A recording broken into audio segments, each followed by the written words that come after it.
What does it actually take to win back a political seat? Beyond the headlines, beyond the grand rallies. I'm talking about the real work, the blueprint. Today, we're going to open up the playbook. We are doing a forensic analysis of a very real political strategy designed for one specific constituency in Nagaland, Wokha. Let's get straight into it. Everything, and I mean everything, starts with this single number, 10.5%. That was the vote margin in the 2023 election. Now that might sound small, but in the world of electoral politics, that is a canyon. This entire document, every piece of analysis, every recommendation is built to answer one single critical question. How do you close that gap? So, let's place ourselves on the map. We are here in Wokha, Nagaland. And in this breakdown, we're going to deconstruct the exact game plan that was drafted for the Naga People's Front, the NPF, to reclaim this very seat. This is not some academic exercise. This is a real-world case study in political engineering. We're going to walk through this logically, in 5 steps. First, we'll set the stage with the Wokha equation. Then, we'll get clinical with the anatomy of a defeat. After that, we'll unveil the core comeback plan, the 4-fold strategy, and see how that's meant to become a blueprint for trust. And we'll wrap up by looking at the bigger picture from data to governance. All right, first things first, the Wokha equation. To even think about building a future strategy, you absolutely have to understand the political dynamics that brought this constituency to a crossroads in 2023. And here is the heart of the matter. It's quite dramatic, really. In 2018, the NPF had a massive win here, a landslide. But then, in 2023, something truly stunning happened.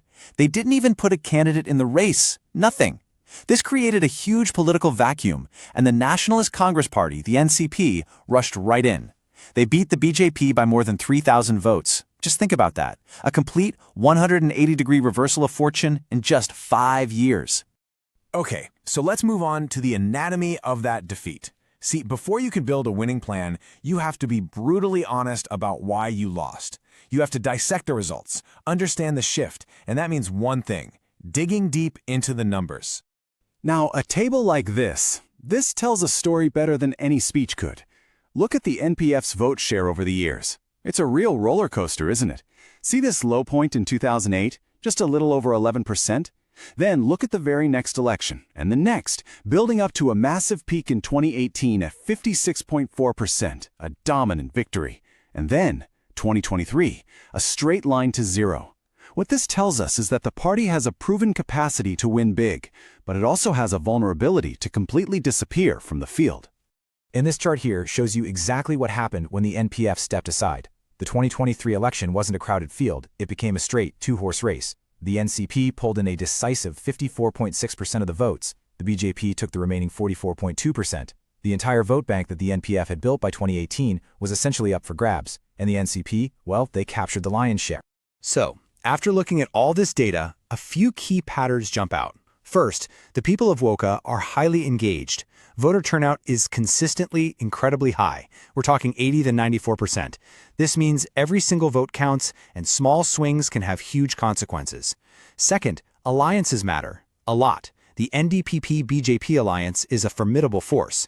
And third, the NPF's collapse was not a slow decline, it was a total and complete reversal. So the question is, with this foundation of hard data, how do you even begin to build a comeback? Well, the blueprint proposes a framework it calls the Chaturmukha Doctrine, a 4-fold strategy designed to fight on every single front at once. Now, the word Chaturmukha literally means 4-faced, often associated with Brahma, the creator, and that's the spirit here. It's a holistic approach. It's about creating something new. This isn't just about a few more rallies or posters. It's a comprehensive plan to tackle the electoral, organizational, narrative, and resource challenges all at the same time. So let's look at the first phase, the electoral strategy. The core idea is to reposition the NPF as the People's Trust Party. Now that can sound like just another slogan, but the plan puts meat on the bones. It means a micro-targeted approach, going back to specific villages where the party used to be strong. It's about leveraging deep organic tribal networks for genuine person-to-person connection. The second phase is organizational. You can have the best message in the world, but without an army on the ground, it's just noise. This plan calls for a complete, ground-up rebuild of the party machinery, re-establishing committees for every single polling booth, re-energizing the youth and women's wings, and critically, bringing in modern data tools to manage it all efficiently. The third phase is the narrative. Politics is a battle of stories. The blueprint's advice is sharp. Don't treat the 2023 result as a failure. Reframe it. Call it a next chapter opportunity. The news story has to be about trust, about renewal. It has to connect deeply with core Naga issues and draw a clear contrast with the performance of the current government. And finally, the fourth phase, resources. Let's be practical.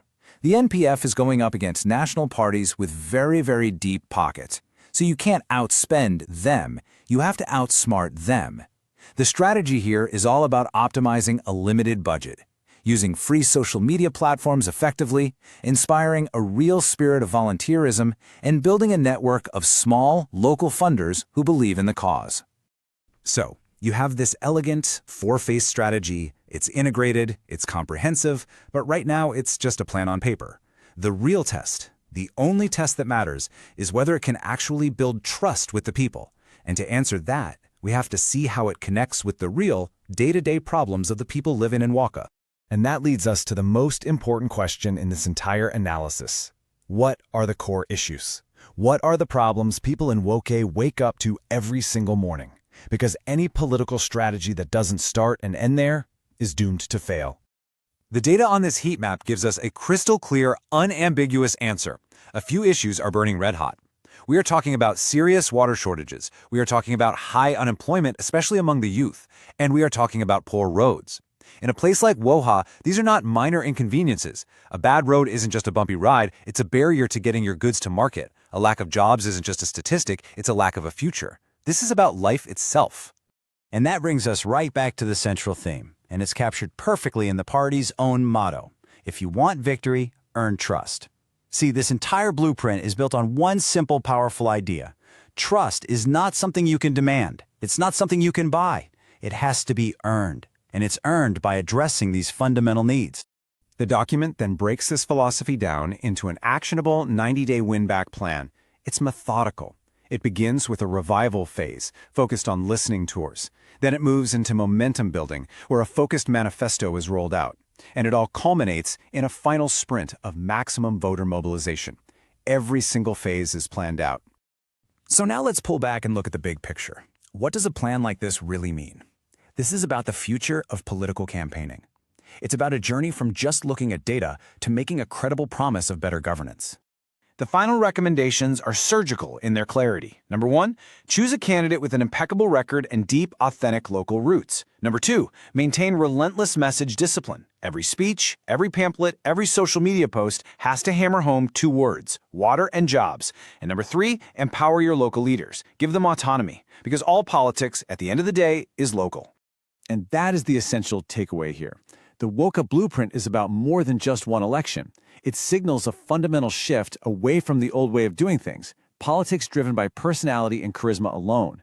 It champions a modern, systematic, data-informed model that is designed not just to win an election, but to genuinely earn a mandate by understanding and solving people's real problems. And you know, this focus on systems, it touches on something fundamental. In today's world, earning trust means respecting people's information. Under frameworks like India's DPDP Act, it's about consent and privacy. You can't just harvest data. You have to build a relationship based on that respect. That's how you turn data into good governance.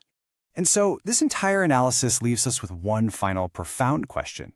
In an age where there is so much cynicism about politics, can a meticulously crafted blueprint, one built on data, on systems, on process, can it really cut through all that noise, rebuild voter trust from the ground up, and ultimately deliver on the promise of better governance?